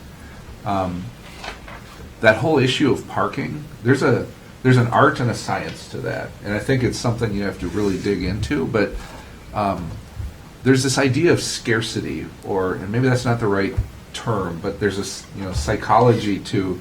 I've just made a journey to get here, and when I drive in and I see parking spots full and people buzzing around, my heart's actually racing because I'm so anxious that I'm missing something. Like I got here an hour too late, and that's actually a good thing, as opposed to people arriving and it's just kind of parking everywhere is available, and you're like, well, was this even a big deal to come here? You know what I mean? So you're trying to find, now it's different. There's a couple ways to look at that. Exactly, but and it's different if you're a resident here and you just need to stop somewhere and pick something up. A whole different story. But there's a way we just kind of work through that and manage that, how that really can function. And it's, there's just not, we don't have enough data or whatever to just help you decide is what's what right now. But even the other thing is, even when you have adjacent properties, these are privately owned properties. You want to be careful whatever you develop here also doesn't create kind of an developable site next to you. So when you're not just thinking about your property, you're thinking about how we set up the success of the next privately owned properties. Because what you're really trying to do is drive a bigger tax base. You're not trying to build a bunch more public stuff. So that's the art of it as well. How do you incentivize and make it easier for all of your private property owners to just go and do good things? So anyway, that's all the kind of stuff you kind of try to figure out. And we were hoping that magically a developer was going to show up that said, oh, I've got the idea for you. And Right. it didn't happen. My guess so is you're going to have basically- the ideas, and then you just got to go find someone to help you get it done. Yeah, and so basically that's kind of this whole presentation that you put together is like, hey, if we're the ones that you picked, we would provide you information like this to a finer tip point, and then we would also help engage with the community to figure out what kind of space is the right space and what kind of usage, what kind of parking, what kind of all this other stuff. And, from having worked with LHB in the past and from, just seeing what you've been able to put down just from a back of the napkin scratch, it's a pretty nice back of the napkin scratch. But this is information for the council here to take a look at and be like, is this the path we want to go? Because right now, just like when we had the other developer come, we're gathering information right now. We're getting ideas about different paths we can take for a project like this, and so then eventually we're going to have to make a call about which way we're going to go for it. And with what Mike just said, I would agree with him that I think that we're going to be the ones that have the information. I think that the ideas are going to come from the community for what needs to be in this position or in this spot in town. And we've heard from a number of entities and people already saying that there should be an anchor in this spot, whatever that looks like. But to me, it seems like kind of the no-brainer is the liquor store. And I've gone back and forth on whether or not the liquor store should be here or someplace else to maximize visibility and maximize flow and things like that. But I think we've heard enough information from LHB to be able to understand what their capacity is, what they would be able to help us with, and now I think that it's up to the council to sit down and talk about what the next steps are, what we actually want to do, or if there's more information we need to gather. I think you're going to have a hard time coming up with the next steps on your own. One of the reasons that we invited LHB and Mike here was to see if this is a good fit, and it seems like it is. So my recommendation would be that we ask Mike and LHB to put a proposal together that describes a little more fully the process that they would do and what it would cost and what a timeline would look like. And that'll give you your idea what the next steps are. And you can then have a conversation about that. Yeah, we want to do that. I'm not sure about that. We need more of that. This is what it's going to cost. Do we need a motion for that? Mm-hmm. Then I would make a motion that we contract with LHB to move forward in this process and take the next step to have them prepare To something. have them Prepare prepare, a proposal, yeah. yes. Okay, so that's the motion. Have LHB prepare a proposal regarding the City Hall liquor store site? Correct. Okay, cool. Is there a second to that motion? Anybody? I'll second that. Okay, there's a second. I thought you already did it, but No, I just, He was clarifying, I think, I see. what Okay. what it was. Okay, I motion was just is, thinking about something with in this request for proposal. Yeah. Obviously, we have a functioning business here, and, you know, keeping it functioning is something we gotta think about as we destruct and rebuild and that kind of thing. I don't know, whatever your ideas are on that, I'm sure you'll come up with something on that. For all my blabbering, For I actually space. forgot to talk about that. That's actually the other. This is important. yeah, Now, discussion. now's Yeah. when he's gonna come in with Discussion. that home Oh yeah, you delivery want to step. this great liquor store. You actually want to keep it open. Oh, well that. That was great. Yeah, that's actually you just nailed it. I mean, that's a huge deal here, and it's obviously one of the difficult points, which is why. And I didn't, so Mike, of course, starts drawing little diagrams and stuff, and that's not where I wanted to go tonight because that's getting too much in the weeds. But clearly, you have to look at what the site looks like, and then figure out, is there, depending on what kind of uses you determine would be beneficial in this location of downtown, if it's here, then, at first in my own head I thought, well, it's this building and it's about height and can we. But even in that developer, you come, he's like, I don't know, does that feel right? I don't. And so, what if it's two different pieces that are sort of Grand Marais scale pieces, and maybe one piece gets built over here where the parking is, and you move a liquor store there, and even if it was temporary, and then I don't know. I mean, there's probably 10 different ways to look at it, and we have to talk about it and figure those out. But that's where, you all have to be part of that conversation. And we look at pros and cons, but you can't lose the revenue from your liquor store while you're, making that transition. That's not a possibility. Yeah, so you guys will help us think about that. Absolutely. That's Okay, that's great. That'll be part of the proposal. big time part of it. All right, any other discussion for the motion? Hearing none, all in favor? Aye. Aye. Opposed?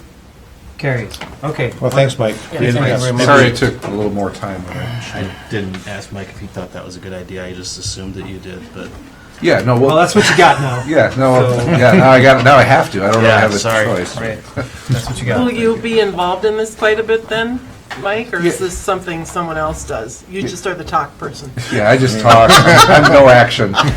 No, I mean, I enjoy sort of the front end pieces of things, and then we'll have a team. Like when there's actually when you're actually designing a building and all that, we have folks in our Duluth office, and some people in Minneapolis that specialize in some pieces, but there'll be other folks that, like Brandy is the person that managed our public works facility, and ultimately when we would get to construction and stuff, you'd see some of those same people. But when we're doing this piece, I'll be involved, and Mike Lamb, who's sort of the urban design person, all that. So. Cool.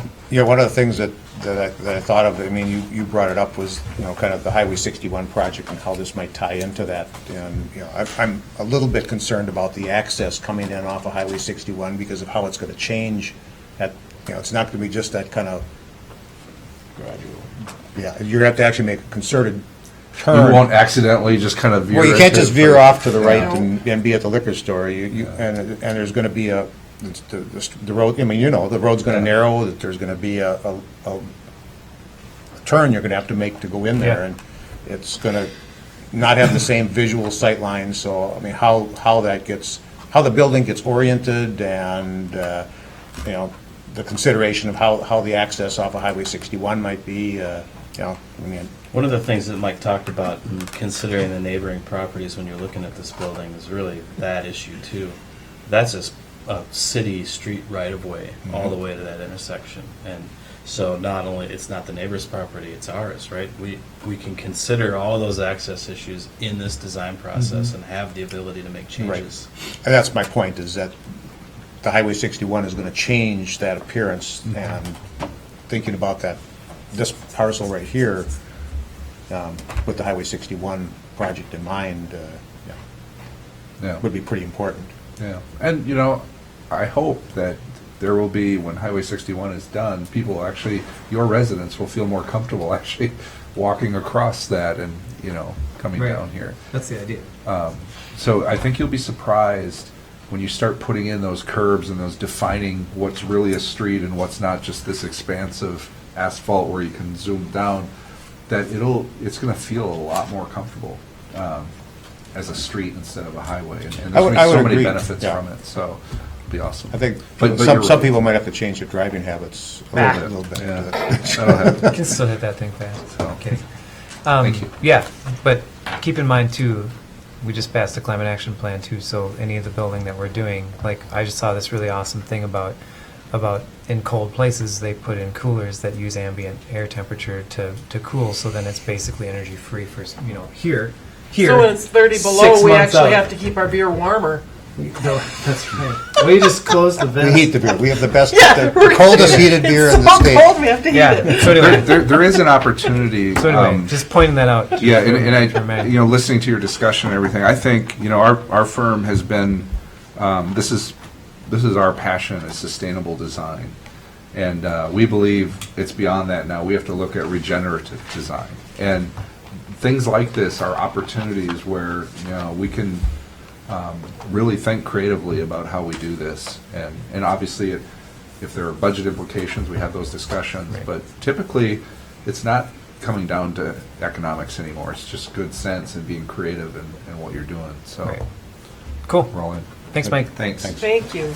All right, so we are going to just continue to move on. We have 2 memos that we need to address before we get to council and staff reports. The first of those is a memo from Parks Manager Dave Tierstig about the hiring of a part-time seasonal front desk clerk in Rainey Arnold. Unless someone would like to discuss, I would entertain a motion to accept this hiring recommendation. Anyone? I'll make that motion. Motion, second? Motion and a second. Any further discussion on this? Hearing none. All in favor? Aye. Opposed? Carries. Okay, fantastic. So, moving right along. The second one is from a certain Tim and Beth Kennedy about a fence removal. So, we're talking about, thank you. Patrick, you're so good. All right, so Kennedy's own this lot. There's a fence. It obstructs the access to those businesses. Thus, they want it to go away. there too. Yeah, what's the plan with the tree, Tim? We aren't asking for the tree to be removed. It's on city property, but it's right up against our property. Really it's the issue of access, and I think if the fence is gone, the access opens up. It's not to say that if there wasn't ever a building or something else done on the property that, would impact that tree, that it wouldn't have to be removed, but we're not asking for the tree to be removed at this point. So when I saw this, I was confused. The city put the fence there? Yeah, that was It's- part it's of on- it. it's- Okay. Yeah, Part of the you downtown can actually reconstruction. see from the other slide that it actually, that little grass comes out into the sidewalk. Yeah, so that's actually city. City property. property. City property, yeah. So who's going to mow that? I'm just kidding. I mean, well, I'm not kind of It'll kidding. it'll turn into gravel, I think. If and, you want it to go away, we'll probably put a tree grate and pave it there, like the rest of the trees Up downtown. to the edge of the, pave it, what do you mean? The tree grates Concrete? downtown are Yeah. rectangles with steel grate on top. We'll put that around the tree, and then the rest of that grass will be sidewalk pavement. That would go flush with the Rest sidewalk of the that's already there. Yeah, Okay. Up to the building. up to the gravel lot. Right. Yeah, up to the neighboring property. Right. Yeah. Finish out like the other piece there. Yeah. Frontage Iron Company and So, whatever. Tim, do you have anything else to say about this? Or, I mean, that's pretty straightforward. I think that's pretty So straightforward. I mean, you're going to abstain from this. I will. So then I would ask for either more thoughts on this or a motion to accept the request. So anybody feel strongly about this or have more questions about it? Is that the only, I'm just trying to think, is that No. the only spot in town that we did put There's fencing all around here. Oh, that. There's quite a bit around. Yeah. As a matter of fact, across the street, there's fencing on the parking lot adjacent to the Legion that the Buck There's gave us an fencing there. easement to put it on their property. Oh, there. yeah. There's quite a few of those landscaping treatments that were applied Isn't it funny you live here and all in of a sudden it's like- 2004 when this project was done. So it's been since 2004 Wow. that this is there. It made sense at the time. If it doesn't make sense anymore, Well, can it's change it. pretty clear that the use of the lot has changed. Because I believe that used to be just used for parking, it's just isn't it? yeah. It has been a parking. Pretty much, yeah. And a So- gate going through, out into the alley. I think that's how it used to be. And another thing on our potential improvement list for this spot at some point is to remove that curb cut as well. Right. And that's, we've kind of just painted over it white now so that people know they can park in front of it. But clearly, there's no more driving through here unless you're, Crazy. well, yeah, Have a small car. have a very small car. So then what's gonna happen is a metal grate put in around the tree stays, and concrete up flush to make it look like the rest of the sidewalk. Yeah, Okay. that's the Yep. end game. I'm not sure how quickly that's going to happen. Yeah, but I understand how it's gonna look. I was just concerned. That's fair. Anyone feel strongly about it? Not, I can get the ball rolling. Okay, I'll make a motion to accept this request for the fence removal. Seems to make sense with the use of the property. Is there a second? I'll second it. Motion and a second. Any further discussion? All in favor? Aye. Aye. Opposed? Carries. One abstain. Thank you. Cool. So we'll move right along to the council and staff reports. You got anything, Craig? Yeah. YMC's hosting this is for the park report, the golf course. The YMC's hosting a chip-in for youth celebrity golf tournament fundraisers Sunday, July 28th. That's on the agenda. There was some talk about the cost for fabrication and installation of a MnDOT sign in the right-of-way, advertising the golf course. That would be placed by the entrance of the Gunflint Trail. There's some cost estimates here, and one issue was if we want a two-way sign, depending on how much they want to spend on that, and also how long it takes to get the sign put up. If it takes too long to get the sign put up, perhaps maybe this is something they'll probably wait till next season on, depending on the timing of that sign. What were the quotes for that? Or are they not? Yeah, Oh, yeah. 1109.05 per sign, which includes materials, labor, equipment costs. You can purchase a sign for one or both directions on Highway 61 at the intersection of Gunflint Trail on the east side of town. They have $1,000 in advertising budget for the golf course right now, so It's more that's than- yeah. than the Well, I mean, entire it wasn't a big thing. It's just that the discussion was how long does it take to get this process Right. started? Once you say, yeah, we want this sign, is it going to be, after the golf season? Right. And then we wait till next year. I mean, it's kind of Touche. yeah. Preliminary revenue for the golf course, it's up 27% year to date.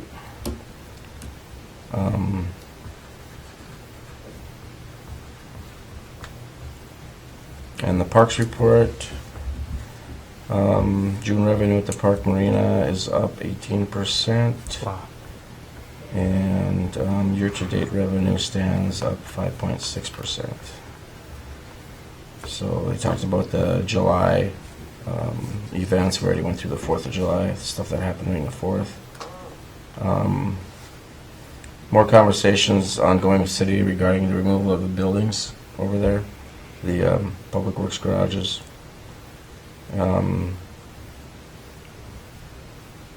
They have not received any update from the DNR on the park dock public access project. So a concern that came up was the funding on that project. Does that go away? Is there a time on that? I don't think so. I think Okay. that that's. 2020 build time, they just wondered if the budgeted for the project, if the money can expire. I mean, there was a question on that. I don't think there's any hard and fast rules when it comes Okay. to that sort of thing. That was pretty much. Sounds like a busy meeting. Oh. That's it? No, the one other thing, there was a special request, and I don't know if that's coming before the city or for Fisherman's Picnic, the water skipping Oh, I in the I harbor. heard something about that, but they'll have. They've they made must have to bring application. it. That the city has that application, right? We have a copy of that. They must have just gone to the park. City of Grand Marais special events application. Yeah, that's the parks. Okay. Did you guys make a decision on that, or? Yeah, we did make a decision on it. I think there was only, there was some discussion on the people in charge talking to a few of the businesses that this will be in the immediate area to see how they get their feeling on it, but otherwise there was a decision made to, this is for August 3rd and 4th, but I think they're going for just Saturday, and the time frame would be like noon to 3 on Saturday of Fisherman's Picnic for this event to happen. They received They received, approval through, yeah, they have to have the Coast Guard, which they got. which they got, The sheriff, I think. and Sheriff. the Sheriff's Department, Wow. and Yeah, the harbor's a tricky DNR. spot to figure out who gets to say what about. right, Yeah, yeah. and Well, they DNR. got in the DNR, but the Coast Guard will be, during this event, the Coast Guard will have a boat out at the line of their operation. You know, it's not gonna be something where where you're gonna be water skipping across the whole harbor to the Lynchburg Trading Post and back. It's limited. You can pass this around. West side. Yeah. Out by the picnic pavilion. It's limited to over by the picnic pavilion, correct, and out to the first break wall that harbors the marina, Wow. that line. Yeah. So that's all been, Yeah, that's been approved by the park board? yep. So we'll Unanimously. probably hear from that soon. I don't know that you need to. It's So I not don't know clear if that the you would. city, I don't know if they, yeah, I don't know. I think that an issue like that is not on a piece of property that was specifically designated to the park board to manage. So, like our last conversation where they said no to the helicopter rides, Right. they've got some authority to decide what happens on those pieces of property operationally. The harbor is a much more gray area. I think it's more of a matter of convenience because we're operating some nautical facilities out there, and that's where our staff is located, that we're managing it through the park board.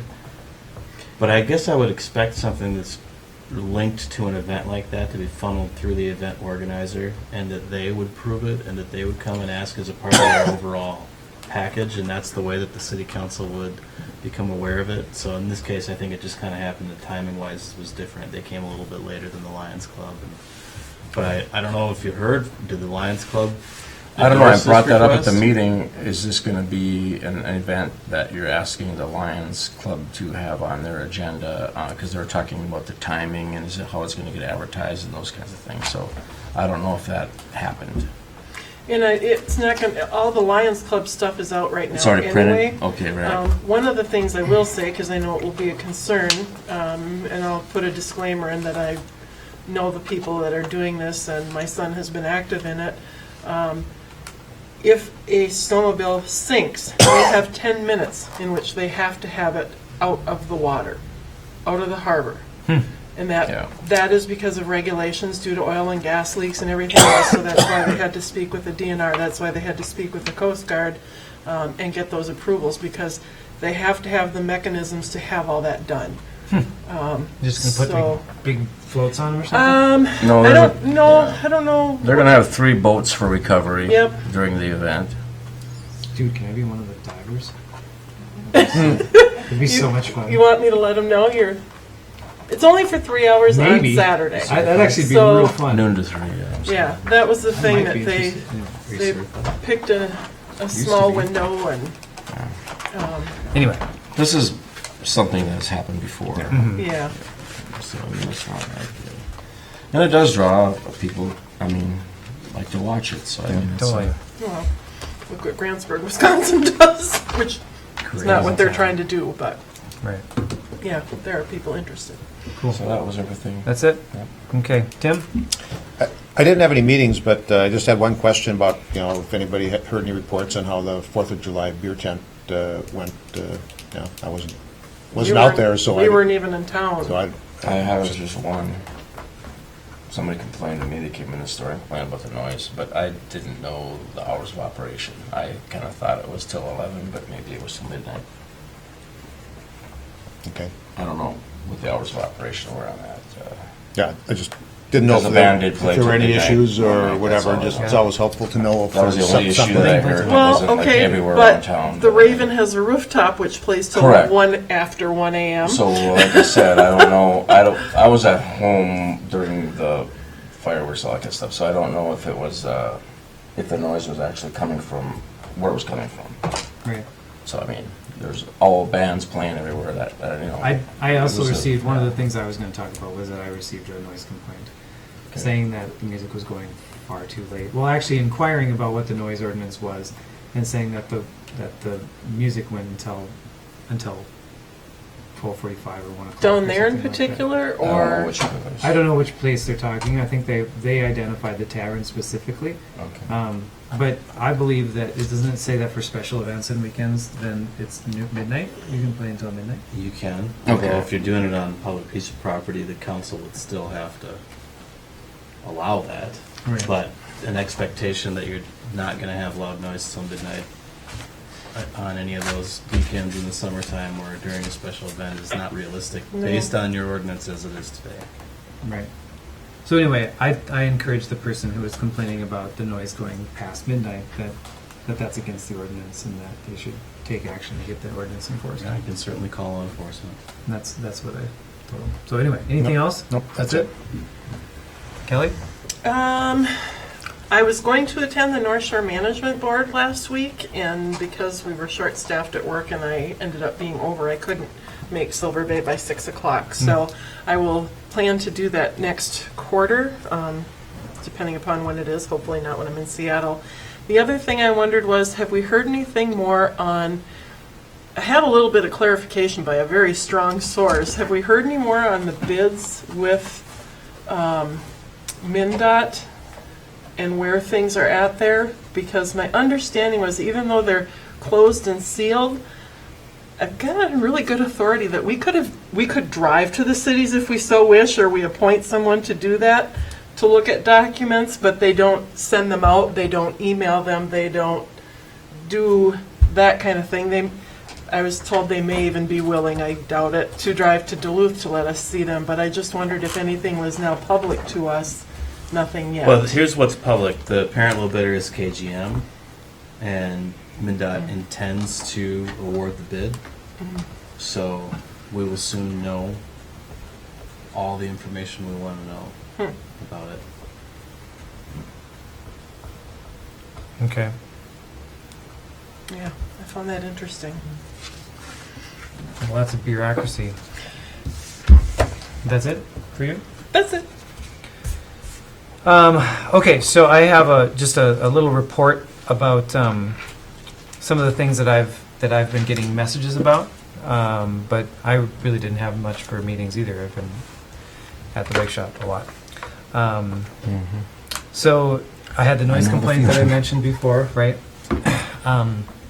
We also had received I received a number of complaints about the smell from the waste treatment plant. I was going to get to that.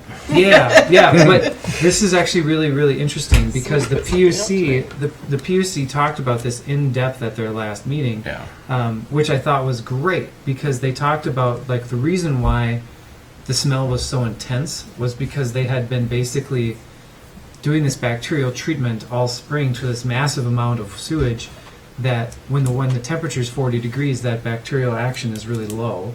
And then when it got warm, the bacterial action just went whoosh and just like got really, really high. and thus created all of this off-gassing. At least that's my interpretation of what Tom said. There's a better interpretation A better in our interpretation? official press release that was released today. Oh, great. So anybody who's curious about it. I got a lot of complaints. Yeah, it was noticeable From and, people. and we heard about it. Staying at hotels, I will be one to complain. I'm inside my store smelling it coming through my AC constant. And I thought it was my basement drain, so I did everything I could do. Then, well, I mean, I thought it was, I went outside, then I realized what it was, but it was Right. just like, there were a lot of upset people staying in hotels that weren't very happy. right. And I think, I don't know what we're doing over there, but we got a problem because this hasn't been an issue before, but now it all of a sudden is. Well, I think Septic. that, This is the second or third year in a row. We've always had the we've chemical smell. I get it because my sister and brother-in-law used to live in the house right next to the facility, and it never had a smell like this all the years they lived there. Not a raw sewage smell. So Well, it needs to be we've looked into, received that type of complaint you know. on a, I'd say, annual basis. So I don't think it's new. There's definitely something specific 5 and 6 about, days of smelling it is something Yeah. I haven't experienced. There's in something this town. specific about this circumstance that's Right. different. It's yeah. And so the pretty negative. But the press release, if I can, I'm going to, because it came out today, I saw it at the end of the day on Boreal, talks about, it's in my truck, I wish I had it with me, because it talks about the high, maybe Patrick, could you look at it and just kind of surmise it? It does have something to do with the fact that they were trying to get the tanks cleaned out and with high volume usage, That's referring to the construction project on Second Street. okay? The trucks not being able to access during that construction project was a concern. Yeah. So they emptied the tanks to have storage during that project. Okay, which And isn't then going to happen. when they refilled, my understanding is that the imbalance in oxygen, bacteria, and the waste is what causes the smell that's different than usual. okay. Yep. Yeah, and I have to say that I wasn't at the last public utilities meeting, but, you know, we have had this conversation probably at least once a year for the last couple of years during the summertime. But I think, you know, this incident seemed to be more prolonged, maybe more. Well, and Well, I you know, had people there's a lot of contact me lot of saying that, factors go into it. It was You know. impacting their their breathing and stuff like Wind, that. wind Well, direction some people obviously live in makes a big Cannibal difference. If windows. the wind's Right. blowing out, you know, to the lake, you know, it doesn't bother people so much. But there was a stretch of time when the wind was coming out of the east and Yeah, it was bad. blowing it all back into town. And I mean, I was out of town for part of that time, but when I came back into town, I stopped over and talked to Mike because I was concerned, you know, that something had happened down there that, you know, was causing the problem. And he, you know, explained that there was this pumping that had occurred that had drawn down the tanks. And, you know, anytime you get that balance in that system that's off, it's going to be a problem. And Right. I know last year we had some problems when we were working on the sludge reduction and It's actually 2 years ago now. well, it happened again last year though too, didn't it? Well, we talked about it again last year, but it actually didn't have anything to do with the sludge reduction last year. It was just what is inevitable, that occasionally it's going to let a smell out, and Yeah. it happens to be right next door downtown.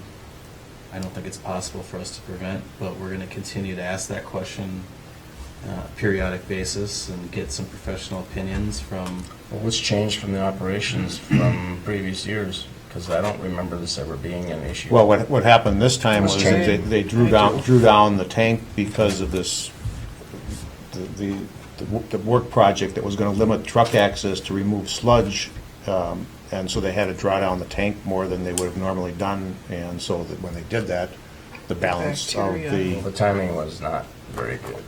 Well, Full town full Yeah. of tourists on 4th of July weekend. And I don't know if Tom, you know, could have adjusted that or done something different, or if it was one of those situations where it had to be pumped in order to relieve that capacity issue, if it was going to be inaccessible for a period of time. And we're asking that question.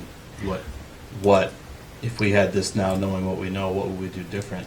We're likely going to have this situation again, so we really need to know the answer to that question. But Yeah. we know we don't have to build a bigger facility necessarily, or that it's overflowing into anywhere, because those are the questions people really do come and ask. Yeah. So I think it's important that we address that to the public as well, so people understand. Right. And the reason I brought it up was really to say that the folks down at the wastewater treatment plant, they've taken corrective actions for this particular incident to prevent that kind of a bloom from continuing.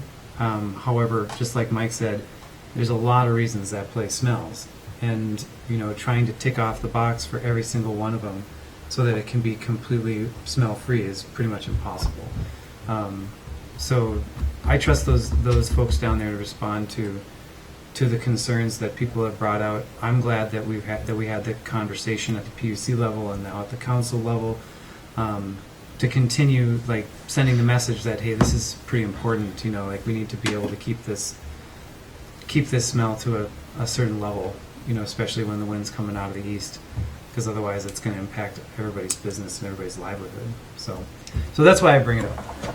So just to clarify, the press release was on Boreal, I saw it. Is it on our city website? It's not yet. It's on Boreal. I sent it to WTIP, and it will be in the next newspaper. But I'll get it on the website. Facebook page? We can do that as well. May as well. Just so people can read and, thank you. Yeah. Okay. So I got a message from someone who had some concern about handicap parking during the big downtown festivals, because a lot of the streets are closed off, and then what's available for handicap parking. Is there a need for temporary parking for that? I think that might be something that we should sit down and talk with the Lions and the Art Colony about at some point, to figure out if there's something they can set up to have like a handicap transfer or something like that, so we have places where handicapped people can park, and then have like a golf cart or some kind of thing that can take them downtown, or to just have a couple of spots close to downtown that are isolated temporary handicap parking spaces, so that people can just be When like, the streets are closed off again? yeah, when the streets are closed off. Yeah. They were doing that, I know, somebody was doing it last summer, because when Lynn's dad, we had to get him down there to sell tickets. So somebody came in and got us with a golf cart, and I know that they were doing that for people. I don't know if it was a Lions Club or if I it think was. so. It probably was. Somebody had a golf cart, and they're actually seeking out people that were in a wheelchair or had difficulty walking, give them a ride to wherever they needed to get to help. So I mean, that you could follow up on that, but I know they were doing that.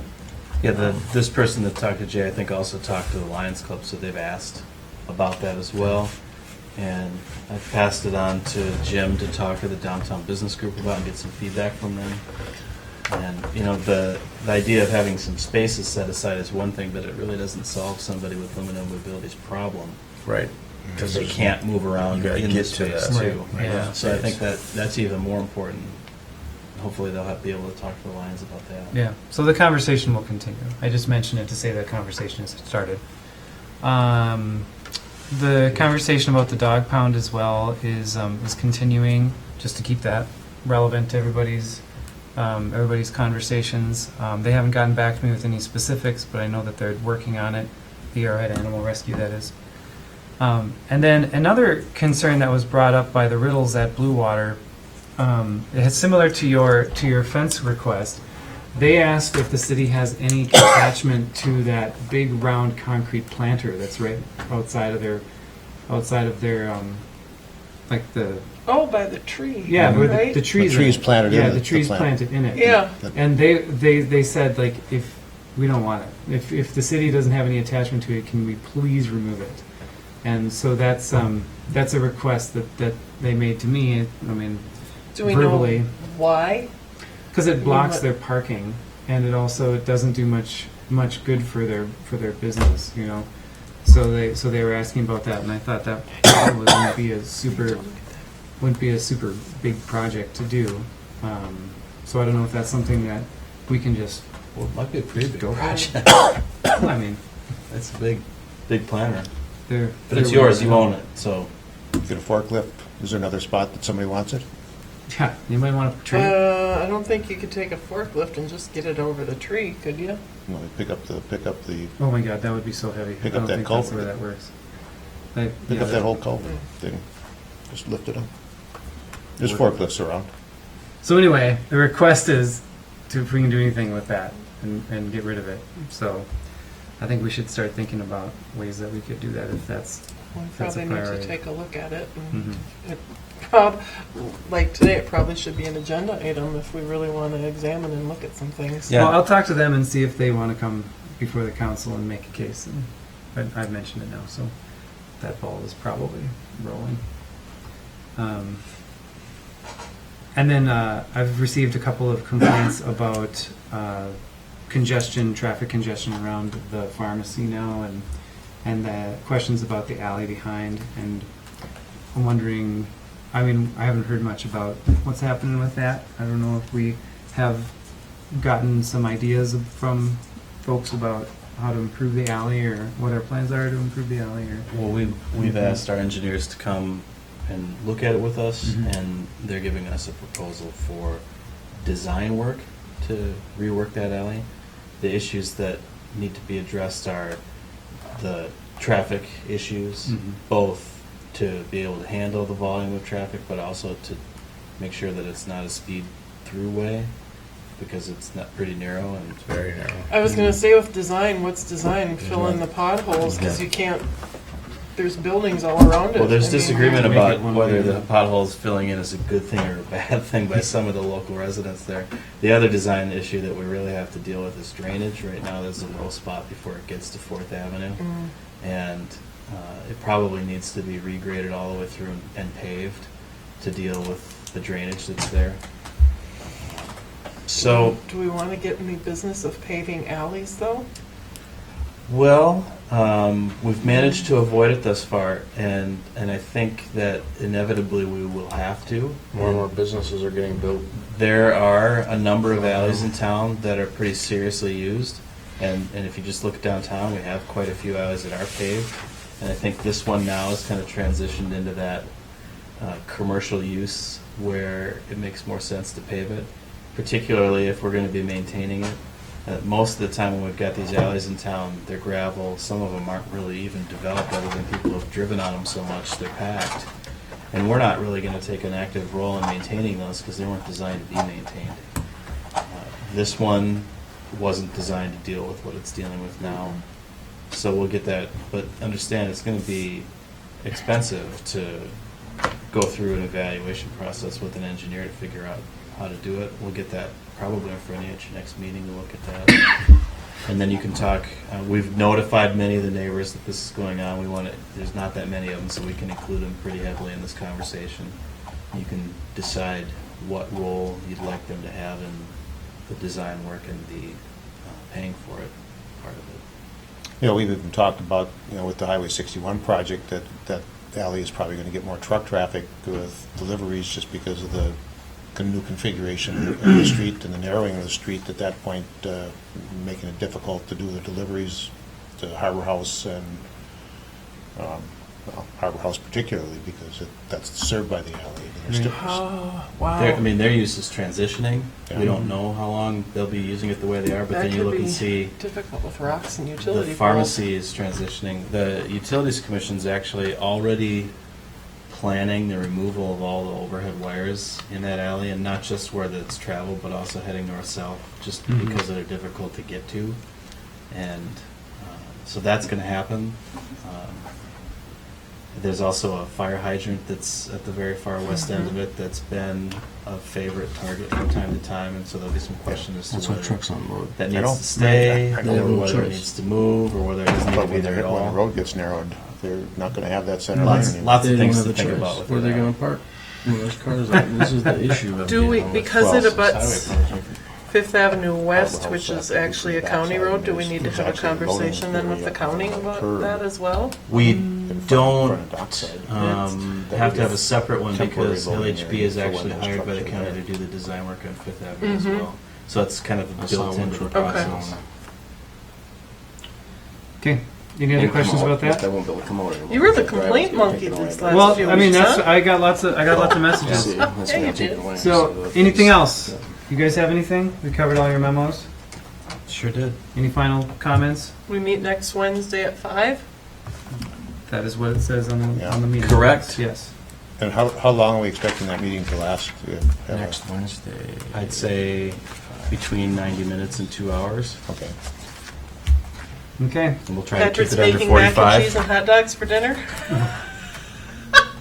Yeah. All right. All right. Let's. Chili cheese. We are County adjourned. agreements. Thanks, Chris. Thank you. You Bye-bye. too. I'm trying to phrase it out. Chili cheese dogs with onions